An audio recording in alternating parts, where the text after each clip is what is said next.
broad stripes and bright stars through the perilous fight.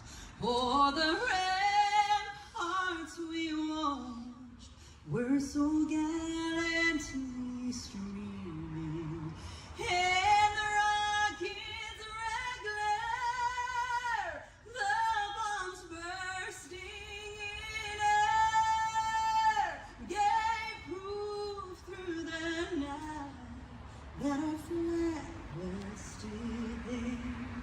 Oh, say does that star-spangled banner yet wave for the land of the free and the home of the brave?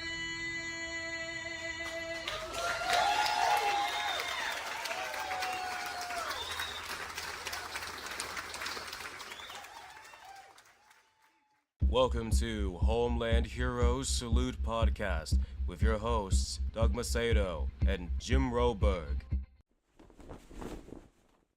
Welcome everybody. Welcome to another episode. I'm your host Doug, and today we've got a special guest with us today. His real name is Kenny. We're not going to give out the last name, but we'll give out the first name. His nickname is Bear. He worked with Blackwater, contracting overseas in Iraq, and so we're going to pass it over to him, let him talk about his time overseas as well as his time here in the U.S. I hope you guys enjoy it. When I knew I was having it, I was a half a mile from my ranch up in Whitewright. Yeah. Managed to get my car to the house, called my wife and said, "Look, I'm having a heart attack. Call Care Flight," who I used to work for, and get a helicopter out here because this might be all of it. This might be me. All right, you know. Wow. So she decided to throw me in her Charger, run me to the closest hospital, which was north of here at Texoma, not where I wanted to be, but at least a level 2 trauma center. And I actually arrived dead. I was DOA. I was absolutely flatlined when I arrived there. They defibrillated me, got me back up. Then I thought, okay, it's chicken fried steaks or drinking beers or whatever. My arteries are clogged. Yeah. Stent me and sent me on my way. And when the cardiologist did the angiogram and said, you had a 4-chamber event, you're gonna have a CABG, you're gonna have to have open heart surgery. My sister, who is a surgeon and a pretty well-known surgeon, she had gotten to the hospital. Also, a friend of mine who I work on his guitars he's a major cardiologist, chief of staff, Legacy Heart, Baylor Heart Hospital. Yeah.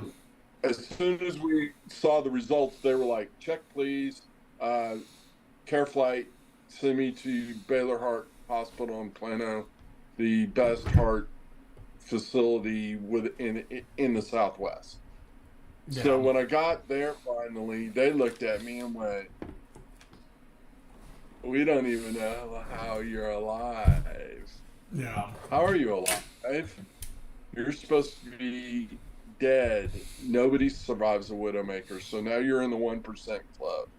And by the way, you have no saphenous veins, because when I got and they had to remove my saphenous veins in both of my legs, so that's where they used the grafts to graft the valves when they redo your heart. I have none. They were removed in 2004. So Dr. David Moore, who is my guardian angel, the chief of staff of Baylor Heart Plano, came in and met me, and he goes, "We're going to have a day. We're going to have a round table with you, Bear, because we don't know what we're going to do with you. Yeah. We're going to do something." So they decided, since my right hand, my shooting hand, you can kind of tell where the notch is, and then it's notched right there, and then on my elbow and up into my thing, because after 180,000 rounds downrange, I dislocated my bicep, my tricep, my ulnar nerve had to be redone. My whole hand had to be redone. I still can't. I can do my long living I can. They had to take all 9 of my tendons, reassign them, blah blah blah. So the artery's not coming out of this side. Yeah. But what it is doing is coming out of this side. So they took my left radial artery out of my arm, and they used that as the graft. Wow. And saved my life.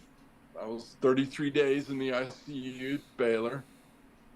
Got out of it. Grace of God. Wasn't my time left. I've got more things to do. Yeah. So as this progresses, I took a trip with my wife 8 months later. She works for a tech company and is a senior implementer, to Vegas. So we go from Dallas to Vegas. On that American Airlines flight directly to McLaren, 19 people, me being one of them, contract the Delta COVID-19 virus on the plane. 4 women died that next morning. They were found in hotel rooms. Of the 19 people, 4 of us are left. The rest are dead. I don't drink, I don't smoke tobacco. I don't drink, I don't smoke tobacco. If I do drink, it's something really, really good and this much of it. And if I can even get that much down, it's more of a social thing than, but you know, I have a cigar every once in a while, but nothing big. Yeah. And when I get back from Vegas, I go to pick up the dogs from the kennels. We have 4 rescue dogs, monsters. And you got a pit bull, a couple search and rescue dogs. You got a big Catahoula. They're all 100-pounders. Yeah. So we bring them back from the kennel, and that's the last thing I remember. Next thing I remember is the respiratory doc, the chief of staff, Texas Health, Plano, waking me up, and there's 4 tubes in me. They had to do a mandatory ventilation on me, or I would have died. I couldn't breathe. I couldn't breathe, so they induced me. So I was in an induced coma for 8 days, and I lost the memory and all the good things that go along with that, which are nothing good. Yeah. Found out a lot about COVID pneumonia because the bottom 30% of my lungs was filled with it. And COVID pneumonia is crystalline. It's not liquid. Yeah. I've had liquid pneumonia before, but it's crystalline. So they had to do heated oxygen therapy on me. That was interesting. Got wheels in a cart. I've been a welder all my life. My grandpa showed me how to gas weld when I was 10. When this beautiful tech, respiratory tech, wheels this cart in, I'm looking at his cart, and it's white canisters, yellow canisters, brown canisters, red, nothing that says green and oxygen. And I was like, dude, I thought I was in maintenance. I was like, hey, yo, oxygen. You click that, we're all going up. I was like, no. He goes, no, my brother. He goes, I'm your respiratory tech. We're going to do heated oxygen on you. I looked at him and I was like, what did you just tell me? Well, we got to heat the oxygen because we've got to heat the crystals. Yeah. So I went through that, but another 28 days, I get out of that. I'm cruising right along until I go for my 2-year checkup on my heart, open heart, and my friend Dr. Khan goes, man, your heart's working pretty good. He goes, but you got 2 shadows in your neck. Yeah. Turns out to be papillary carcinoma. Yeah. 4 types. They removed my left, right thyroid, left, right parathyroid, all 6 of my lymph nodes. Yeah. However, it gets into my bloodstream. Not leukemia, but it gets into my bloodstream. So it goes everywhere. Okay. Then I go through what is called Loot 177 mass dose, and that's 1,000 radigens in 1 dose of radiation treatment. Wow. Kills 90% of the cancer. I still have some, still have stage 3, but it throws my heart into AFib and VTAC. Yeah. And I have so much radiation in me, they can't put a pacemaker in me. No. Nor can they put the Sims stent in me, because once they open me up again, Yeah. my doctors told me last month that they wouldn't be able to put me on the bypass machines before I bled out. So they're not going to do that. That's off the thing. I last week had a come to Jesus with my arrhythmia doctor, and said, hey man, I feel forsaken. I feel like I'm alone, like you guys have left me alone. And the AFib is so horrible. It's just, it fatigues you. Excuse me. It messes with your balance. It does. It's horrible. The VTAC just straight up mimics a heart attack, and it feels like somebody took an ice pick and just jabbed it in your heart. Yeah. So June 11th, they are Dr. Yusuf, who's the arrhythmia management COS at Baylor, is going to go in and do a quad valve ablation on me going through my femoral artery.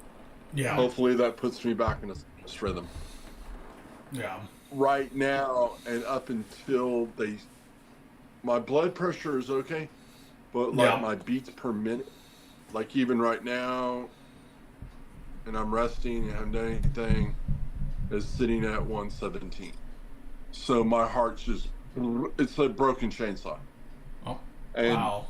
So hopefully they would have scheduled the surgery earlier, except last Wednesday I still had 48 radigens in me.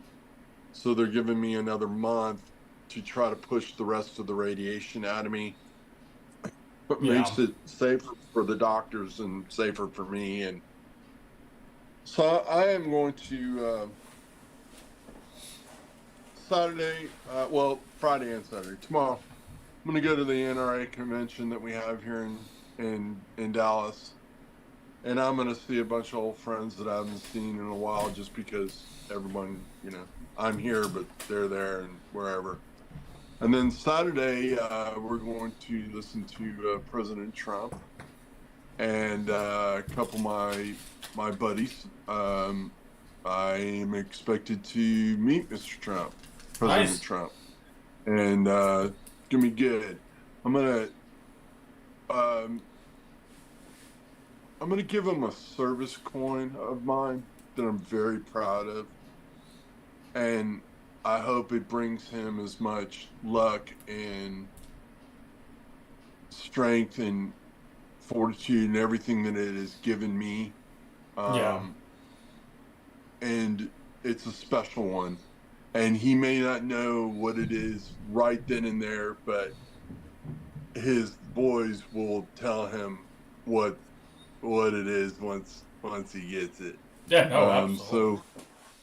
So we're gonna walk around Friday and Saturday as much as I can stand, and listen to President Trump and hopefully get a picture with him. And I've got something for him to sign, and I'm gonna actually have him sign this. I'll throw the thing, the shout out to Team Never Quit. I cannot thank the Luttrells enough for, golly gee willikers, those guys are just amazing. And then my other go-to, the Wounded Warrior Project, has just been amazing, been so supportive, and they have given me, there have been so many times here lately over the last 3 years that we've all, if you've been in combat, and if you've been in, well, if you've been in combat, let's just put it like that. There's and you've been either injured or gone through trauma of seeing your either your teammates or yourself, or, you know, I've got shredded several times, and we all know where the shadow of the valley of death is. What gets me through that and through those storms and weathering those storms is going through, well, one, I'm a mama's boy. Two, I'm a Boy Scout. I'm an Eagle Scout. I'm a member of the Order of the Arrow. And I know enough to know that if you're in a huge, bad storm, there's a bad storm, go through it. Just head down, Tatanka style, put your head down, because the sooner you go through it and face it straight on, the sooner you get out of it. I've always had a deep faith through my mom and dad. I was born an orphan in San Francisco. My birth mother died giving birth to me. She was a young freshman. Her boyfriend was the senior captain of the football team and in Ohio, and it was in the early 60s, and they shipped her off to an aunt's in Oakland, California. When it was time for her to deliver me, they went across the bridge. I went to San Francisco Memorial Hospital, where when she died, one, they lied about their age, because California, you have to be 21 to give up a kid. Well, they weren't 21. And when she died and passed, I went to the Mother St. Francis, I believe it's Mother St. Francis orphanage, right next to where San Francisco General Hospital was. Now it's part of a parking lot, but back then it was. And then Ron and Joan Kranzow adopted me. And talk about being chosen and the luckiest guy in the world. My father put himself through night law school in California, got hired on as a patent attorney for Pepsi-Cola. We moved to New York. My father's first office was on the 73rd floor of the North Tower. While Pepsi-Cola was building their national headquarters in Purchase, New York. We eventually moved to Greenwich, Connecticut, and then we ended up, as he took the senior job for not only the general counsel of Pepsi-Cola Inc., he was also the general counsel of Frito-Lay. So we came to Dallas because that's where the national headquarters is. That's where I stayed. Was lined up to go into the Air Force. I started learning how to fly when I was very young. I was 10. My Uncle George would be Colonel George Seberg for the USAAF. He is listed on the Wright Brothers Master Pilots Award. He's in the little Kitty Hawk, the memorial stone there. He's chiseled into that. He signed from 1942 to 1946, 80,000 pilot cards. So that's who taught me how to fly. And I was lined up to go to the Air Force. Senator John Hightower, old guy, and God rest his soul, sponsored me. I'm going for the last physical. I'm 6'4", listed at 6'4" all my life, my entire life, until the senior doctor at the academy, when we're moving in, I'm going to the dorm, I'm going to the Air Force Academy, puts me on an invert table and goes, "You're 6'5", inverted. And I'm like,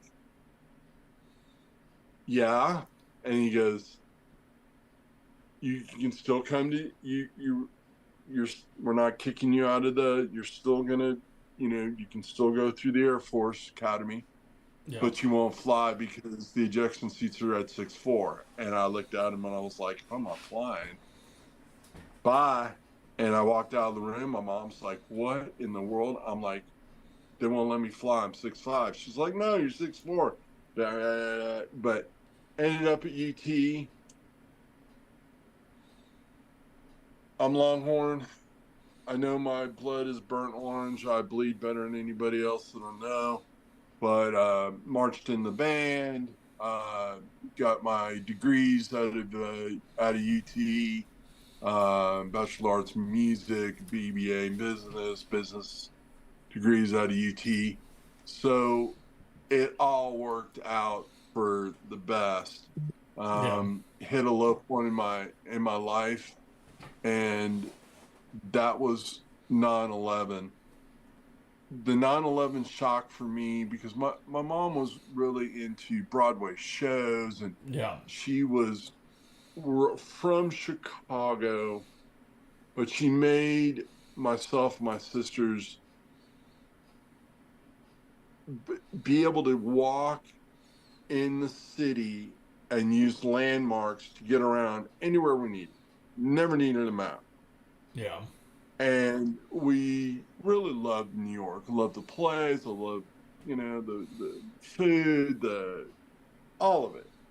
And when 9/11 happened, I got a knock on my door from some of my boys in the Dallas Fire Department. And they said, hey,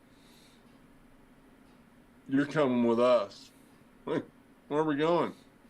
Goes, well, you're a medic and you're strong. You're coming with us. Where are we going? We're going to New York. What? We're going to New York. We're going to go help out 8 trucks. I'm like, what? And next thing I know, we're in New York. It's late in the morning. We drove straight through as fast as we could drive. I remember getting out of the truck that I was in, and we stopped right because they had pretty much cordoned off the city, and we're coming in, and the battalion chief was like, okay, we're going to 55. We're going to stay at 55. And I'm like, 55? The Bulldogs? I mean, in the Bowery? The fire station 55 in the Bowery. Yeah. He's like, yeah. I go, one of my mom's favorite places. I know exactly where that is. Don't need a map. We'll go around, blah, blah, blah, blah, blah. And our nurse said, man, it was snowing. And I remember looking at my hands and going, it's snowing. And our captain came up behind me in an LT, and I was like, LT, it's snowing. And the captain hit me on the shoulder, goes, Bear, that ain't snow. And I'm like, oh my God, it's soot. He goes, yeah, man, the whole city's on fire. I'm like, yeah.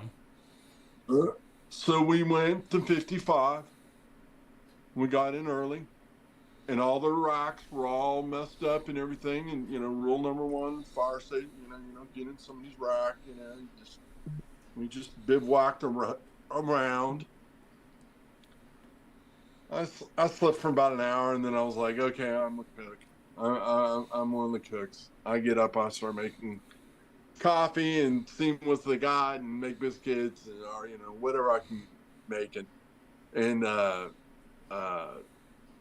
Chief Dulcie comes in, and he's like, hey man, you're not dressed right. And I had a Dallas Fire Rescue shirt on, one of the old ones. He goes, man, you're not dressed right. You from Texas? I go, yep, Dallas. He goes, glad to have you. You ain't dressed right. And I'm like, sorry, Chief. It's they shanghaied me. I'm glad to be here. We used to live here. He goes, okay. And so he goes and he gives me a shirt and he goes, congratulations, now you're a member of 55. And I'm like, wow, that's cool. And he goes, no, what's your social? You are seriously now a member of 55, FDNY 55. I'll point this over here real quick. Right over there, you'll see a fire hat and an oxygen mask hanging on there.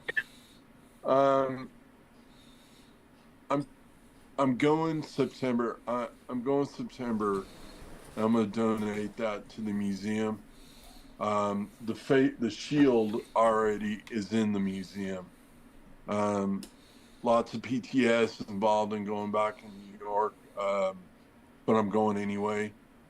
And I'm going to donate that mask and helmet to the museum just because I think it's important to do it. I've got a lot of friends that live in New York and play in New York and musicians and yeah. So I'm going to go back. And then after 9/11, I was in the middle. I got divorced after that. And then a friend of mine who worked for the FBI asked me if I could shoot still. And I'm like, sure. Started in the Boy Scouts, 22 single shot, 50 yards. Some people can play darts. Some people can play ping pong. Some people can play pool. Some people can golf. I can do all of that. But some people can shoot, and I really liked it. I thought it was great. Yeah. And I got addicted to it. So in my troop, we had some of the finest members of the NRA who were also combat Marines. And boy, they taught us by the numbers. They taught us by the numbers, and they turned me into a really good shooter. 50 yards went to 100, went to 300, went to 500, went to 1,000. My father being a lawyer, and again, I'm very blessed to have got me a really, really good Remington 700 with a loophole scope on it, and so I had something to shoot, and I started working as a short order cook when I was 13. Spent most of my money on ammo and cars. So that's when I started shooting, and ammo and cars, and guitars, but mostly ammo and cars. And I stayed in it, and I liked the math. I liked the physics. If I wasn't doing what I was doing now, I'd either be a physicist or an organic chemist. I like the math. I love the calculations. I love the ballistic coefficients. I love just everything that has to do with the elevations, the humidity, the whatever. When you're seeing heat waves coming up right near you, that doesn't mean it's the same heat waves 300. I think it's just, I like the puzzles. Some people do crossword puzzles. Well, I'm not great at crossword puzzles, but give me a target and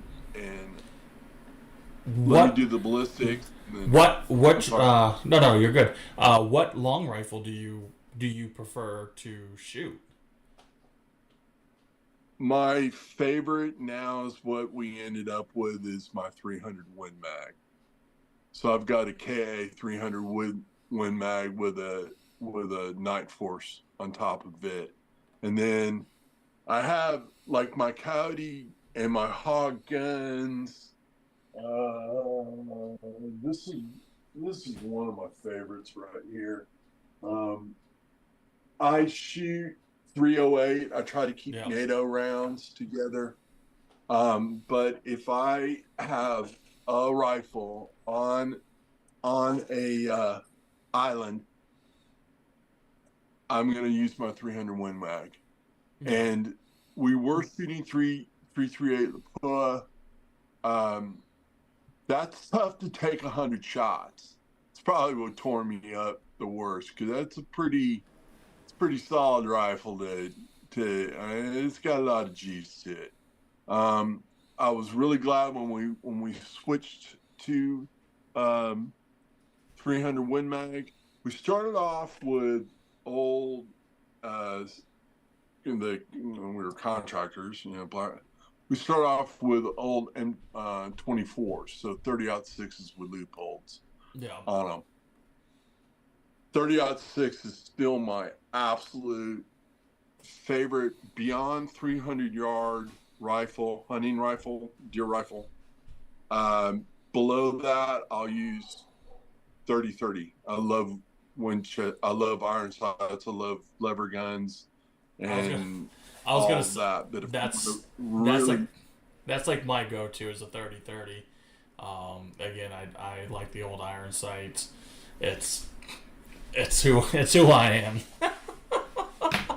And I can't. I have seven. I have seven lever rifles. 5 of them are Henrys. The other ones are Winchesters. And and then when we shoot SASS, I shoot 45 long Colt. So I've got a Henry that's in 45 long Colt. My wife shoots 357. So Nice. we've got her singles are 357, and her Henrys are 357. So we can match ammo and that kind of stuff. Out here on the ranch, we've got hogs for days. We've got all kinds of predators. When we first moved out here, the hogs were few and far between, and you might see a 75-pounder every once in a while. Now they run in groups of 50 to 75. They're all mixed. Now we have Arkansas Razorback. We have Russian blacks here. And the average pounds are around 200 to 250 pounds. The Razorbacks will just flat out run after you and try to kill you. If they see you, they do not scatter. You can shoot at them, they don't scatter, they'll just come right for you. The Russians will do the same thing. And we've got mixed ferals, and we've got Texas spotted ones. They'll just scatter. But I have a sidearm, more than one. So now we went to 44 Magnum as our wheel guns in a Denali holster. And then we carry 308.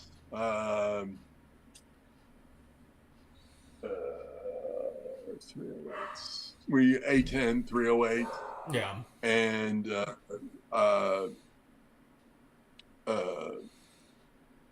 FLIR scopes. Yeah. But if I had to have one cartridge that I really, really know and really, really like is a 308. So I mean, after 600 yards, I'm gonna pull out my 300. Yeah. I'm gonna pull out my 300. And then if I'm going to go out to shoot with the boys to go, okay, we're gonna go shoot 17, 16, get mile coins out, then yes, I'll bring out my 338. I'll bring out my 338 Lapua. And I'm a huge loophole and Night Force guy. Night Force is just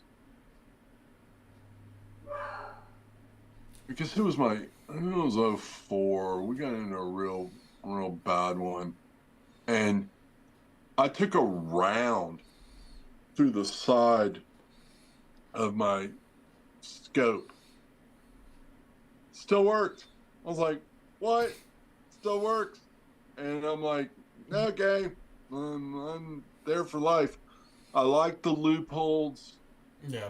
Because it's almost like comfort food to me because I know the rectangles so well.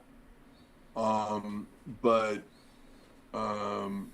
now the Mikuleks, I met Jerry Mikulik when I was a youngster, and then I've known Lena, and we're actually gonna get to hang with her a little bit tomorrow, I believe.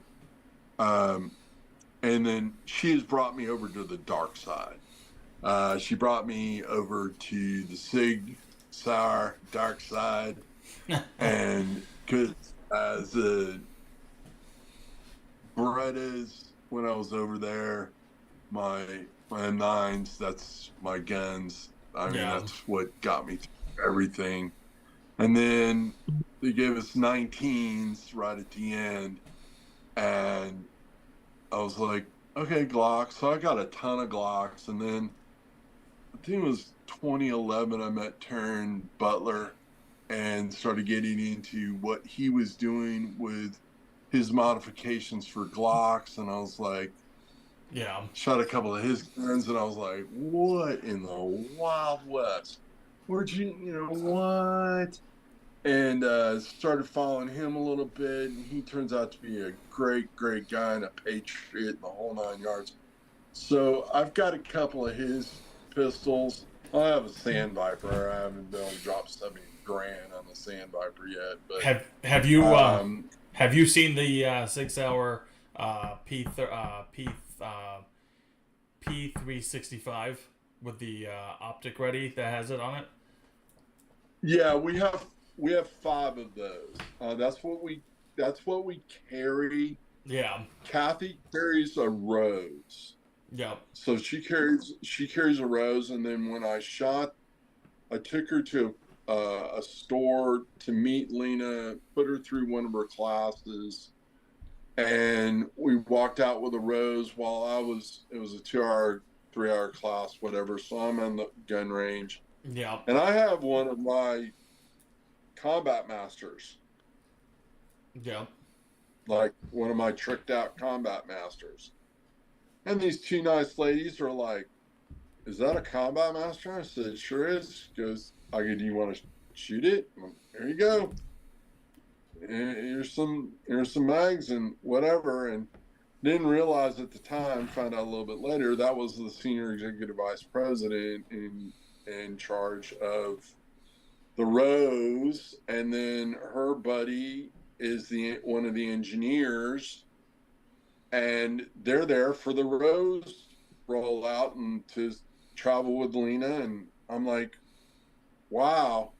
And they're like, have you shot our Rose yet? And I was like, no. And I shot the Rose, and I was like, oh my goodness, the compensator actually works. Yeah. It actually works. And then I'm like, wait a minute, let's start looking at these things.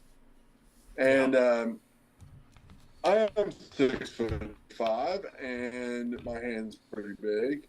Yeah. So Gina goes, we're rolling out the Roses, but we're coming out with a 365 macro comp. Yeah. With adjustable back straps and the whole 9 yards. She goes, I happen to have a prototype. No, you can't buy it, but I will let you shoot. She pulls one out of her bag, and she goes, it's bigger. It's the same gun, but the handle's bigger. It's a little bit wider, blah, blah, blah. This back strap is because my husband likes it. And the minute I shot the macro comp, I was like, I'm in. Because I had already gotten a 320. Yeah. A buddy of mine gave me a 320. And then Lena, shot one of the legend. Is it a legend? Yeah. Yeah. And I shot that and I was like, this thing's out of the box. And it's really, I'm like, So that's why I say she pulled me over to the to the dark side. Because the guns are made so well and you can customize them to anything. I mean, and Kathy's got the whole, she's a Mikulik follower, so she's got the whole crossbreed pack and got the sparkly grip on it, and we put Halston 507s on there. Actually, Kathy, when I met her 20 years ago.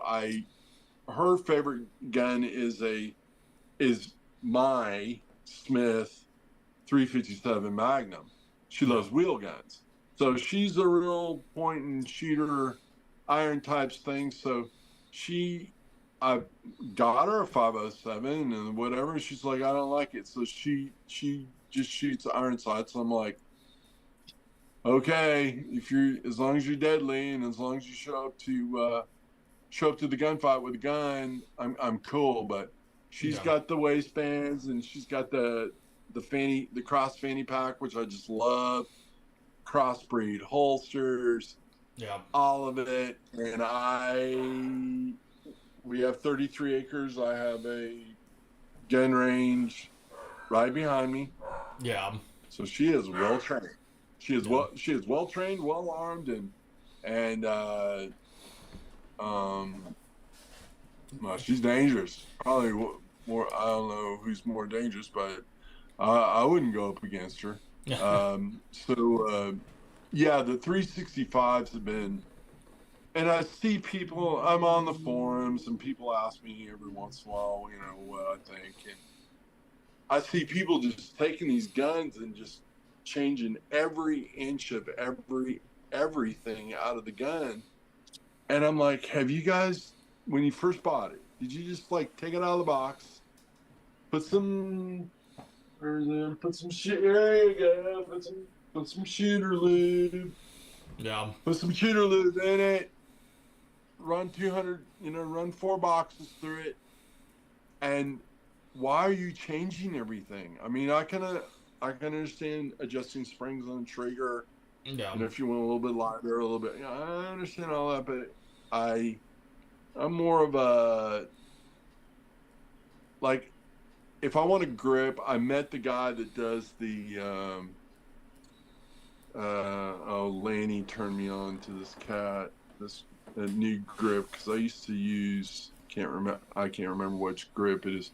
It's high grip or whatever. Anyway, so we put wraparound grips on there, and we use the sandpaper ones, because my first grip, Jerry Mikulik, I was taking one of his courses at his place in Louisiana, and he whips out skateboard tape, and I was like, what sorcery is this? Oh, master of the, just master, what sorcery are you doing here? And he gets out a freaking hairdryer and molds it to his. And I just sat there and looked at him. I'm like, skateboard tape. He goes, yeah, skateboard tape.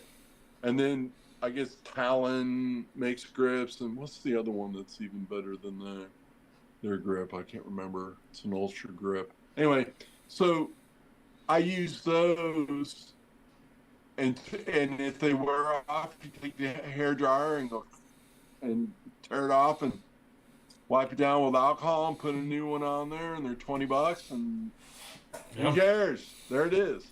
And I really, really, really like those a lot. The Holstons have been a godsend. I like the reticle on that, because on my I rarely carried an M4 because I had my bolt gun too.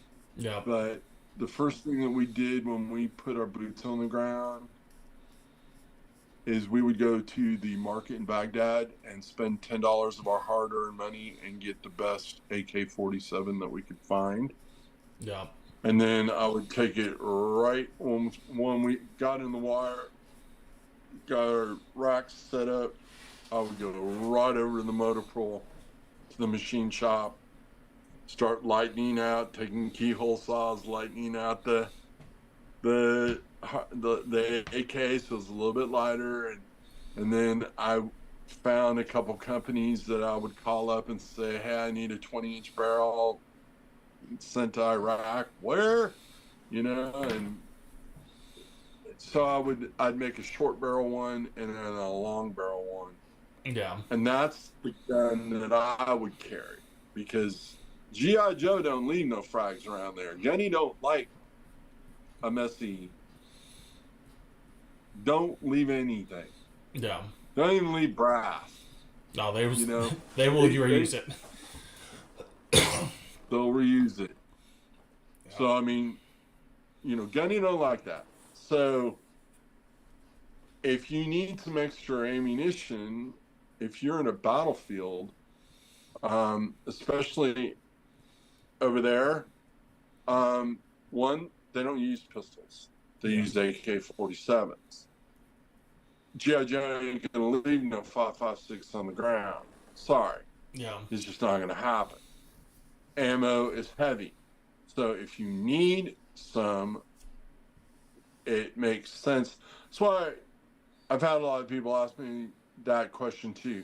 Why do I see guys that are actually carrying AK-47s and they're in our army? Why aren't they carrying, you know, 5.56, you know, gun or whatever? And I was like, what happens?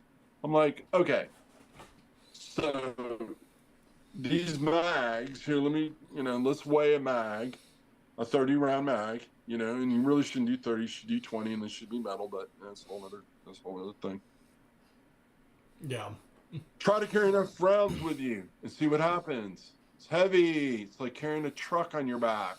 I mean, my kit, even when I got down to the lightest of the light of the lightest of the light, was still 80 pounds.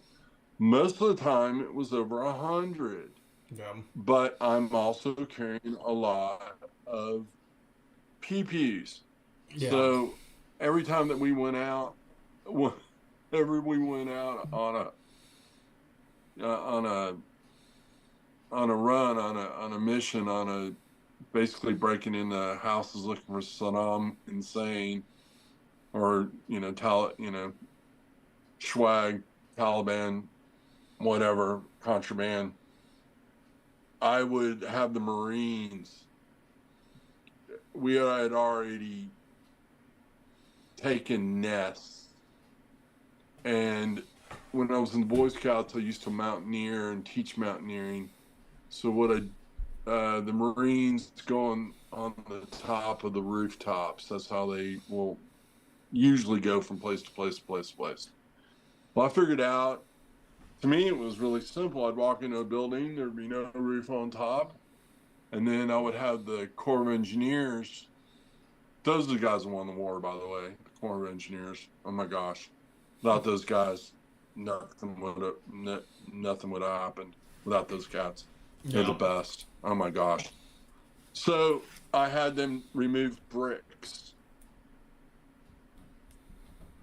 So you can go up to the wall, not a ladder. And Haji don't know about that. He's just looking there and he's like, nothing to be seen here. Except for up in the corner, around the corner, we would build a little nest. Yeah. So I would have my boys hand out rounds like you're at church. Yeah.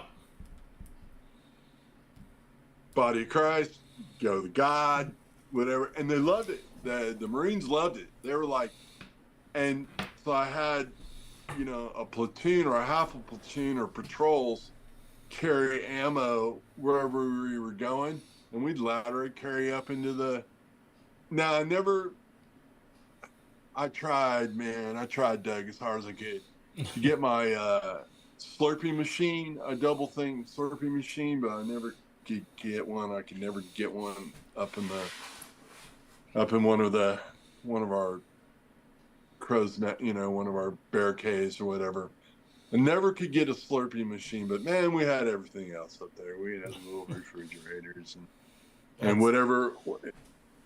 Licky Chews, man. I mean, Licky Chews save your life when you're out there and it's 130 degrees.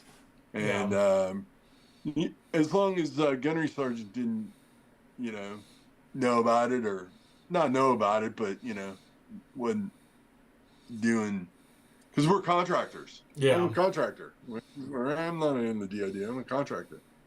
However,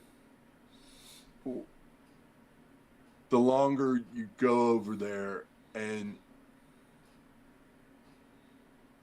the gunnery sergeants and the top sergeants and even the master sergeants, once they figured out that me and my boys are willing to die for your Marines, for your soldiers, we will. There were, I got my ass chewed several times, more than once. I'll admit that. But I also would take the rounds. Yeah. If it was, and these were, I call them kids, but they're not. They're young men, and they're brave as hell. And I'm in the kind of the Eleanor Roosevelt type of thing, the filthiest, most high moral, low morality, never quit. Yeah. All we need is God and a few Marines, 2 SEALs, a few Marines, a couple SEALs, and God. Yeah. And we're cool. And those are the guys that, like, if in my units, I was hard on them. I'm not going to take somebody who can just barely shoot 300 yards. No. You have to shoot 1,000 meters. You have to be able to shoot 1,000. And then when I started teaching guys to take razor blades and turn the tip of the bullet into a Nerf ball, and then use reverse rifling. So I would call up KA and go, "Hi, I need 6 left-handed and 6 right-handed barrels." They're like, "Do what?" "Left-handed barrels." And they're like, "What? Left twist?" I'm like, "Yeah, left twist. What are you going to do with that?" "Throw curveballs and sliders around corners." And they go, "What the hell are you talking about?" And I'm like, "So you're not a baseball fan? You never saw Nolan Ryan throw a curveball or a slider or a knuckler or whatever?" Well, takes a bit of doing. It's not great for the gun. Yeah. But at 550 yards, we could curve the bullets. You have the right twist, on, make the bullet into a Nerf ball, and twist those things. Throw curveballs, sliders. Because most of the time we were working in alleys, and they would that fast run, that fast. So running something like that fast at 300 to 600 yards, as soon as they're in your sight, you better be hitting right here, because that's what it's going to take to get them. Yeah, no, absolutely. And then the other thing that really upset a lot of us, especially me, and once the bear is pissed off, I'm going to try to do something to correct that. And what I didn't like was we'd go in for a sit rep. usually a captain, maybe a major, Yeah. United States Marine Corps, would go, dink, here's the dot, here's our center. And they would take 800 yards, circle. There's our area of operation. And they would send out flyers and tell everybody, hey, if you're in this circle, don't be in the circle. We're working. Stay away. You know, if you're of age or whatever, or on a bike or have a phone or whatever, you're going to have a bad day. So stay out of there. Well, the Hajis knew this. And it would just really, really bite me when they would turn around and show us their butts and we're outside your circle. And once I got to the point where I was given orders that if they are a threat to whoever's operating within our field, eliminate the threat, assume control. So we started getting guys 1,200 yards out, 1,500 yards out. Now, was that all during the initial push in, or was that once the push was already 03, 04, and 05? All right, so that was like the right after the push. Yeah, right. The initial push, they would operate within, like, say, 600 yards. Yeah. And you know, if you're a Marine recon sniper, and I can't give enough. Those are the real guys. I'm nobody. Yeah. Those are the real guys. I mean, those are the real guys. I had a moment when I found out in January they're doing away with Scout Sniper School in the United States Marine Corps. I was like, what? And they classified us as 0318. That's Overwatch. So the Marines, Scout Sniper would be in 0317. We were just, and it's fantasy land because it's contractors. At that time was Blackwater. And then it went to Academy after the one issue, and then it went to Tri-Guard, and I don't know what it is. Then it went to Triple Canopy, AOC. Yeah, there you go. Just my favorite is I'm waiting for them to go. Pizza Guy. Pizza Guy contractors. I'm hoping that they, God bless them all. But it made sense after I was told that if you were in DOD, because the first time I met Chris Kyle was on the tarmac in 02. He had just come in, and he was not in Team 3. I think he was assigned to, oh God, was it the one?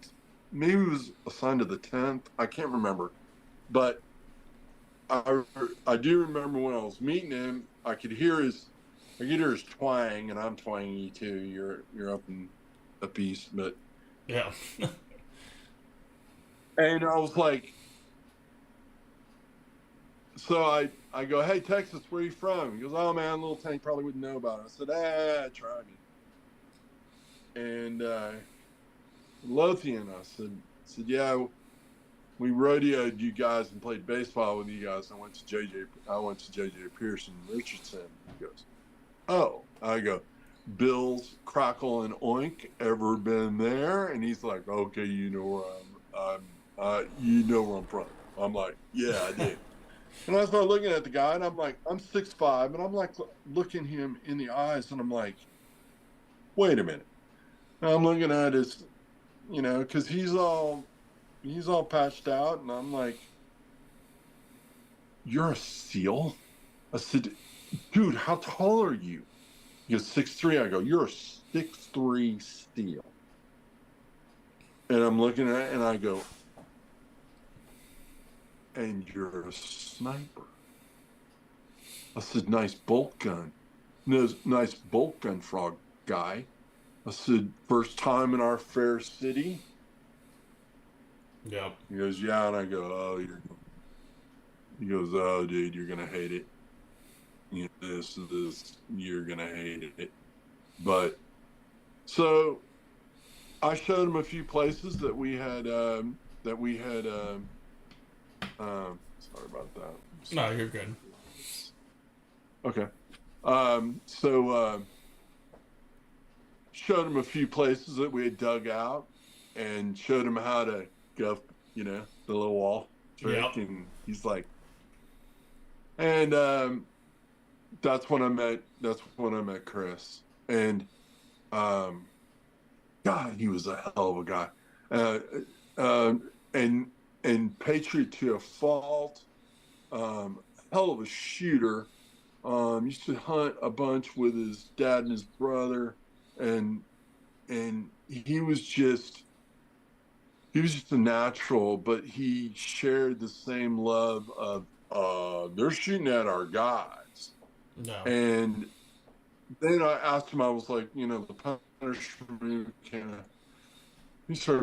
they got a big stencil, they cut out a stencil, and they're spray painting they're spray painting everything, dude. They're spray painting their hit, they're spray painting the transports, they're spraying their 50 shields, they're putting this thing everywhere. Finally, I'm like, I asked one of the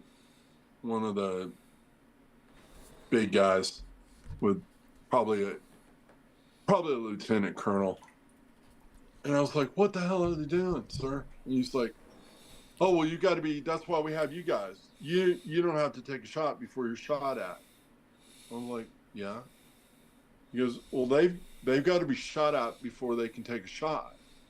And I went, okay, I'm just now finding, this is when early on, I was like, I'm just finding this shit out now. You've got to take a shot, and then you can shoot. Well, that just takes the sniper thing out of the whole equation. Why?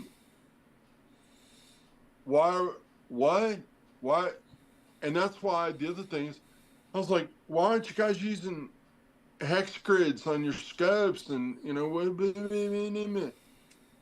and I didn't realize that they had to be shot at before they could take a shot.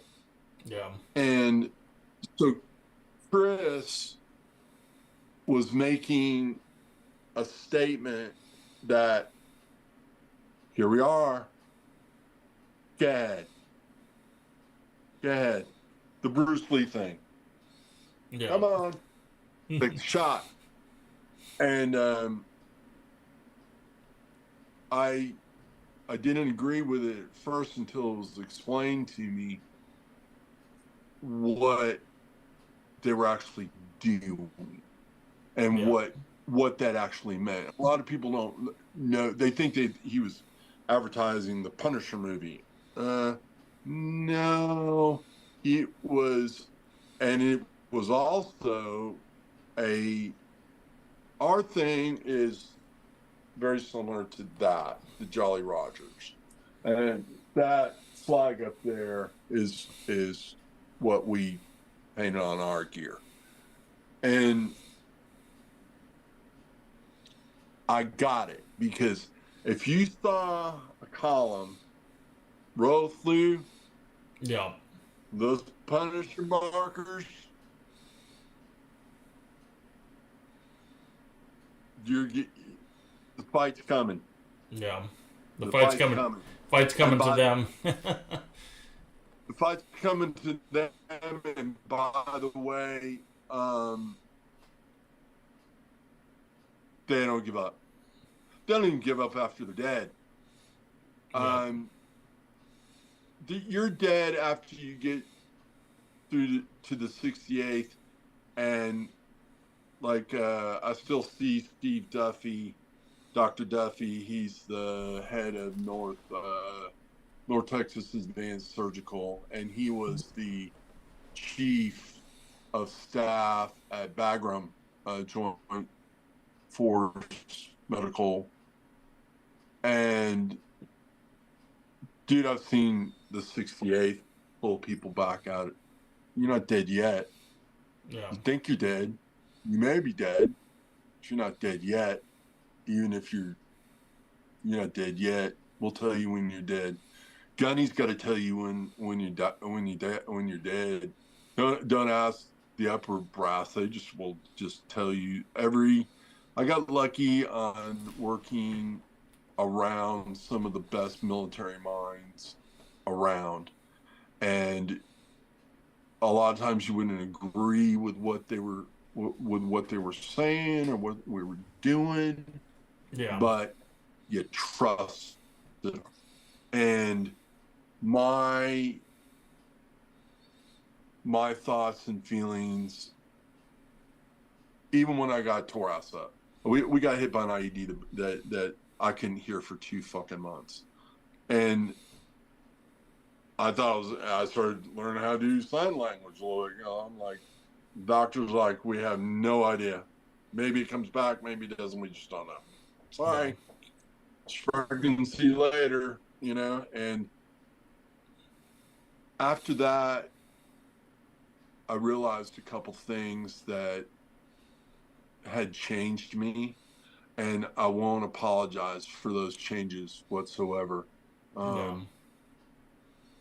At all. And I don't think the general public really understands exactly what's going on these days. I talk with some of the people that think that the Palestinians would welcome them being gay, lesbian, transsexual, transgender, trans, whatever. There's not even words in their vocabulary for that. No. If you pull out a pride flag, try that, and they won't shoot you because that's a waste of money to them. Yep. A bullet means more than your life. And if you're just being caned out in the middle of the square, that's one thing. But if you show any signs of any of the crazy stuff that's going on now, let's just cut your head off. Sorry. They're just gonna, you're done. And they're gonna put it on the post. These kids don't, they don't if even that, it's strange to me that there's so many kids out there that just have never been schooled. They don't understand what's going on. A couple of my friends work for they're sheriffs, and all the Texas sheriffs.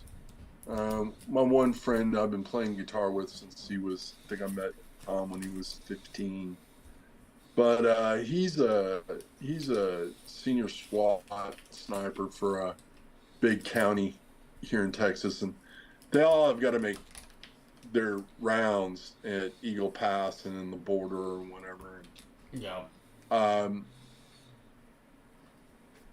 The normal person has no idea what is going on at all. It's sad. It is, and what it is, it's because the mental illness of these individuals that are in society that think that it's okay. Oh, well, I'm going to identify as a wolf today. I'm going to identify as a cat today. That's not okay. That's straight up mental illness. If you think you're a cat and you need to go into a litter box to go to the bathroom, that's straight up mental health. That I don't know. I agree with you. It's crazy. It's crazy. It's unfortunately the way our society is going. The mental health problems that we have going on are going to be the ones running this country, and it won't even really be running a country. It's going to put it back into the Stone Age. I really believe that that's true. Many of my friends, like I said, they're still either ex-soldiers or SAS or got a really good mate of mine who's is in the South African Air Corps, and those guys are badasses. And he spent years in Iraq too, and we all are like, we don't understand the two genders, one, two, male, female, and we think that not only is the Civil War coming, but it's going to be beyond anybody's comprehension, because we don't really remember, we can't remember on what it was to be in a real Civil War where you're brother against brother, sister against sister, and it is all back to mental health. And apparently it's just crazy. We had an incident 3 days ago here in Dallas where 3 Hamasers were on an overpass on I-75, which is just came out from the DOT that it's one of the most dangerous highways in the world. I went to go meet some buddies for just some lunch. They're from Connecticut, and I hadn't seen them in a while. And see these 3 kids. So I took a picture of them, called 911, said, "Hey, there's 3 kids on top of the, overpass on 75. Cars are driving 70 miles an hour. It's 2:00 in the afternoon." Well, one of the kids took a frozen water bottle and threw it through a car, and it went through the windshield and hit an 18-month-old kid. That's the no good. Yeah. That's the no good.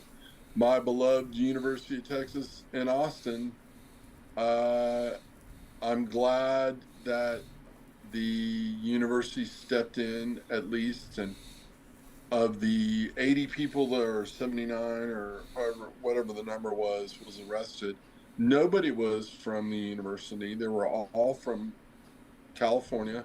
They were all paid protesters to be there. No affiliations with the university whatsoever. Yeah. And then the campus police did come after they cleared out all that rabble. Yeah. They went to the kids and we went, "Are you a student here?" "Yes." "Show me your ID." "Okay, here it is." If you're here after night, if you're here after sundown, we're arresting you and you're going to be barred. But what they're doing is they're probating the offenders 3 years from the university. Yeah. So if you're a student, you can't come back to the university for 3 years. They shut Columbia down. UCLA, same thing. There's no, and I can't even imagine working that hard for that many years and getting your graduation taken away, all this other stuff taken away. And the other thing, my other buddy who works at another local university here, University of Texas in Dallas. Yeah. They did the same thing. They had to cancel, graduations and all of that hoo-ha. And it doesn't one make any sense, but that's not what the agenda is. I asked my buddies, I said, when's the last time you heard anything about the Texas border? Yeah. Nothing. To this day, 3,000 people still are making it across the southern border of Texas. It was $10,000 a day. Now it's 3,000, but you're still not hearing about it. I hear about it because my boys are there. We up here in Massachusetts, we hear about it constantly because We have Oh, okay. we have places that are like it used to be a jail. Now it's reopening, but it's gonna be opening up as a facility to house 125 migrant illegal aliens in this facility now, and it's like we're here in the state of Massachusetts. The governor has pretty much said that they are spending $75 million a month on these immigrants that are coming in. And still, we have homeless vets. Not enough medical or mental care for our veterans. Yeah. Contractors. One of the only reasons I could talk to some people that were doctors that were combat doctors was President Trump. And then the third day that 46 signed away all that. And but it's okay if you're from Nicaragua. We'll give you $6,000 to $12,000 pay cards, put you up in the Roosevelt hotels, and feed you 3-4 times a day, and that's okay. But in the meanwhile, we got vets on the street. They're giving them housing.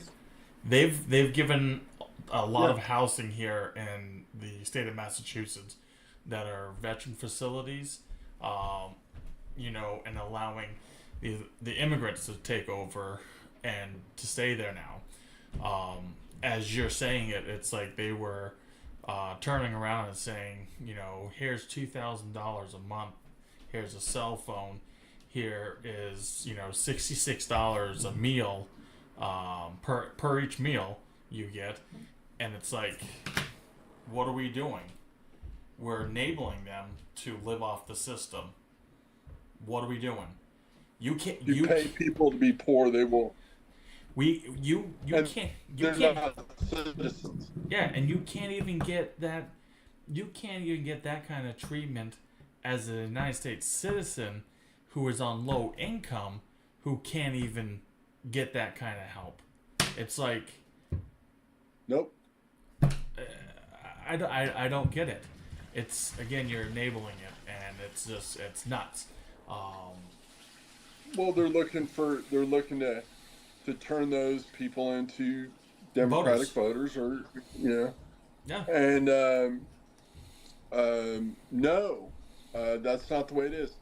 I know, being in the restaurant business growing up, I know how hard it is to become a citizen from Mexico that have been here, worked their ass off, but $15,000 to $20,000 to become a citizen, maybe if you're sponsored, and then they're leaving the illegal migrants in here. And now, a couple friends of mine who decide they've got a family that lives in Mexico, and they're telling me, "Oh, we're going to drive down and go into Mexico," and I was like, "No, you're not. Who thinks you're going into Mexico?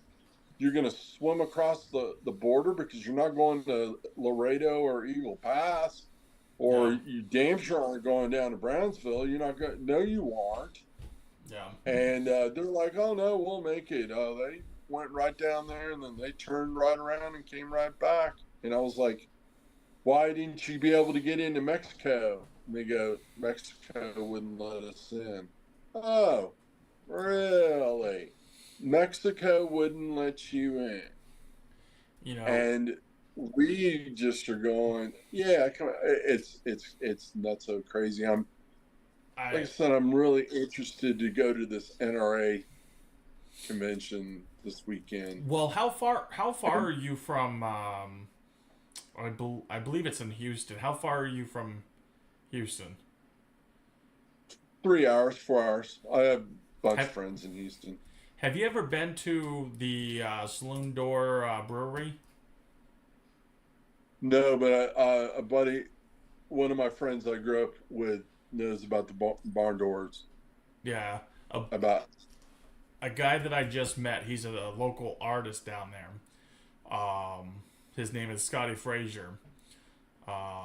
He's a Marine Corps. He's actually down there. He has an event down in Houston. But I know you are busy this weekend. But I'll keep you posted with other events that he has because he does a bunch of stuff down there in Texas. cool. I've got to, as long as I'm not in a hospital or not, Yeah, I'm really hoping that Dr. Yusuf can straighten my heart out, at least get it back in the sinus rhythm, yeah, and the rest is that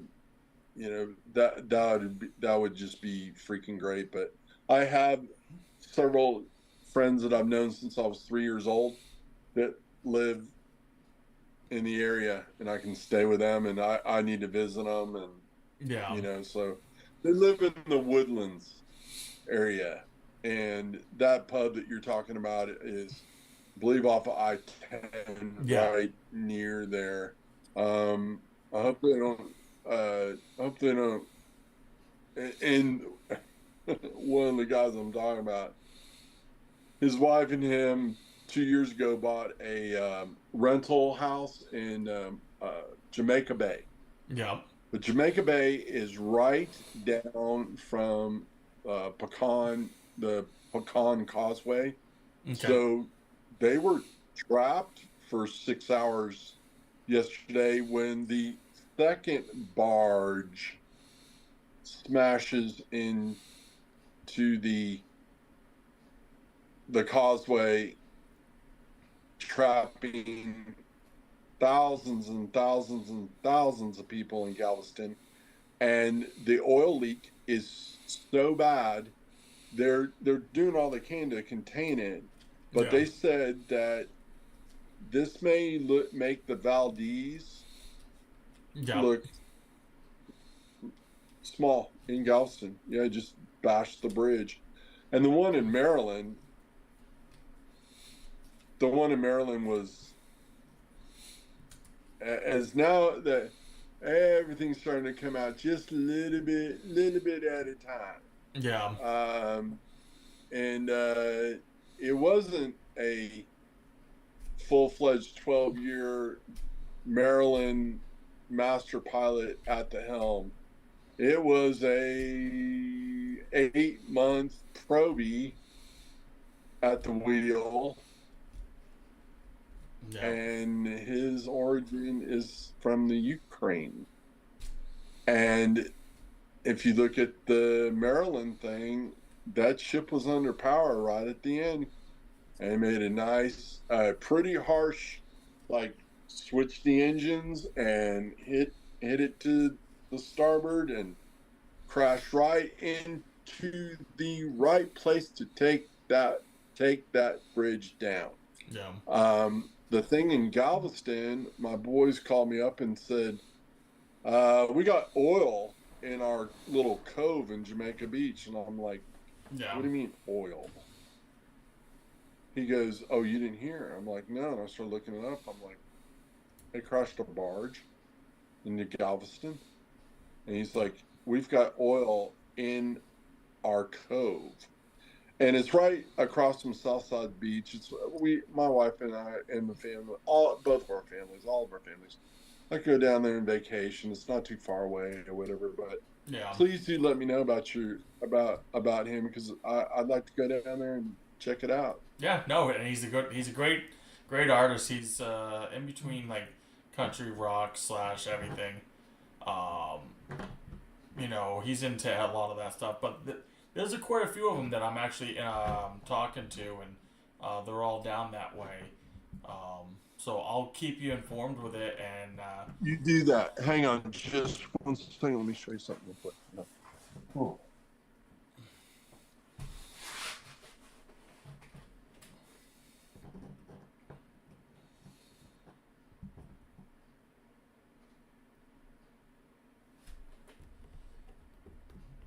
I'm a blues rock player.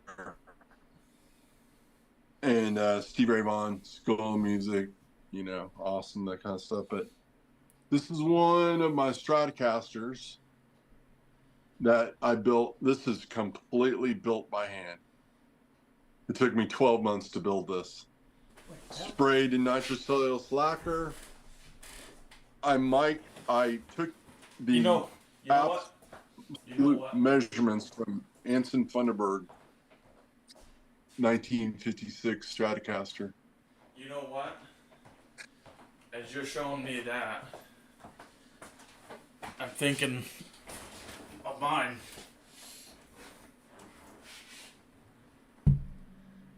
All right, there you go. Oh, nice. Yeah, this one Whose signature? Alice Cooper. I love him. Yeah, he's awesome. I've got my own collection of guitars and stuff, and I'm like, as soon as I saw that, I'm like, wait, hold on, It's an addiction. It looks like mine. It's mine. Is that mine? That's a Texas Guitar Workshop custom. My good friend Anson Funderburg from Anson Funderburg and the Rockets. I've been doing his guitar work for more than a minute, and I mic'd his Whoopee, his 1956 Stratocaster that Fender made 50 clones of them. And while I had it, I was like, I might as well measure the pickups, might as well measure the whole thing, measure the neck, I might as well mic the whole thing. I worked for Fender for years and years and years and years and years. Do warranty repair. I'm a gold level luthier for them. I'm a platinum level luthier for Martin, Gibson. I've got two Fenders up on the wall as well, acoustic guitars. One's actually one's autographed by Brantley Gilbert. Oh yeah? Yeah. That's a hell of a picker. Yeah, and then the other one is Toby's. So, yeah. Well, wow. I also got one signed by Vince Gill, another artist. Vince is a friend of mine. I've done work for him over the years.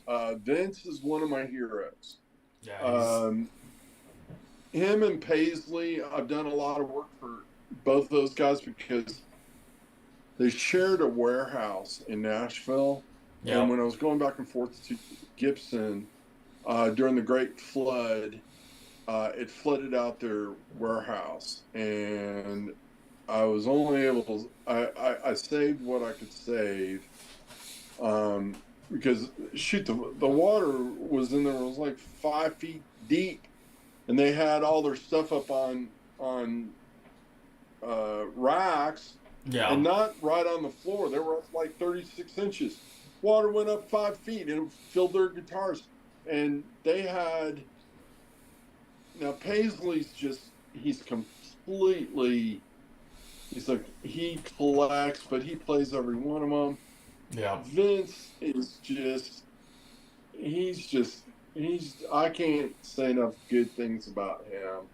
He's a badass, and he's on so many albums. People have no idea how many albums Vince is on. He's on just about all of them. And what a great guy! Those are treasured signatures. They surely are. They are, and they're gonna be my my nice little treasure that I've been enjoying, and because I grew up, and a real quick synopsis of it is I grew up in a broken home, didn't have anything, didn't have money, we used to have to literally super glue the our shoes to keep them from as they ripped. It was it just took back. Yeah. It was just how I was raised, or how I was kind of my childhood was, and I didn't have anything. The only treasures I had were like collecting baseball cards and stuff, and those got There you tossed. Those got tossed out, by my mother's boyfriend at the time. And it was like, what are you doing? And I had a lot of the good rookie cards, a lot of different would have been nice expensive cards nowadays, but lost it all.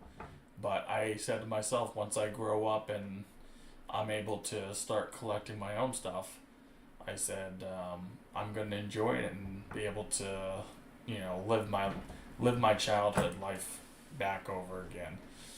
So There you go. It's There you go. it's crazy, but no, it's good talking to you. Finally, be able to get you on and everything, and we're gonna send a. Thank you very much. Thanks for everything that you do. I appreciate you. Because you're doing real stuff, and that's what we need. Is we need real men to the time has come. We've spit on our hands, hoist the colors, and take the country back.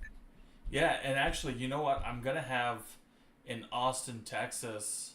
Oh wait, May 17th through the 19th. That's this weekend. Yeah. That's the. I have a new race car driver who is now participating in the track day for veterans. Oh, okay. He's actually going to be down there, and he races he races more of the street cars, BMWs and stuff like that. He does a lot of that stuff. The guy's name is Chris Walsh. What did that just happen?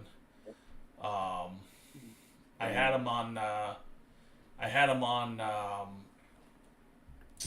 some stuff, and I finally got it set up with him.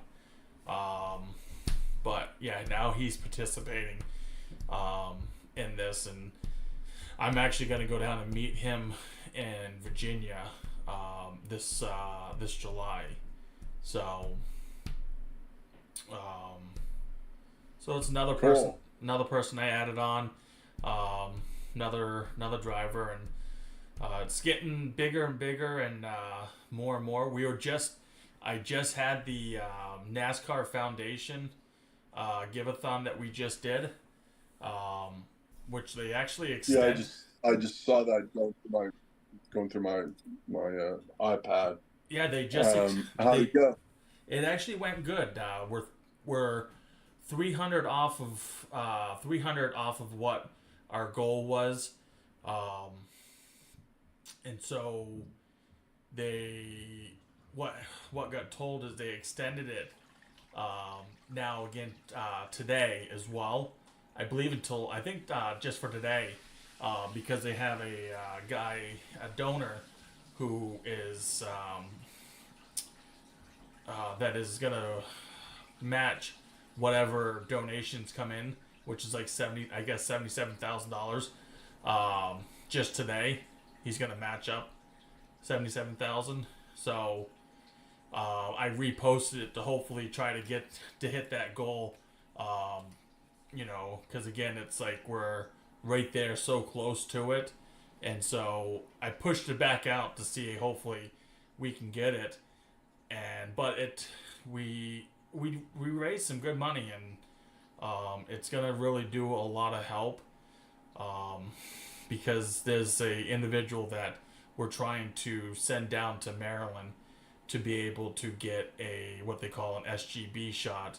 It's the cellular ganglia blockage. It's where they inject into like a nerve, and it's supposed to help with PTS. And so we're trying to now. We set the goal a little higher just so we can try to get that, so we're able to send that veteran down. So that's what we're looking at. But yeah, it went it's been going very well. and it's amazing, and it was honored. Where our organization was accepted out of 350 organizations to play. So out of 350, only 37 organizations got to have their video played through that 37 hours. So we were very honored. A lot of the guys that volunteer all their time, they were absolutely amazed that they were able to have that on there. So, it's good times, Okay, because this weekend I will definitely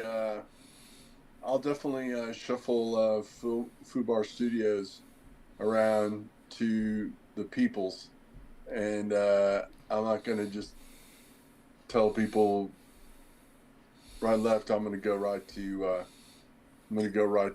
Glock and Sig and Smith and Wesson, and KA is going to be there. I know KA is going to be there. Night Force is going to be there.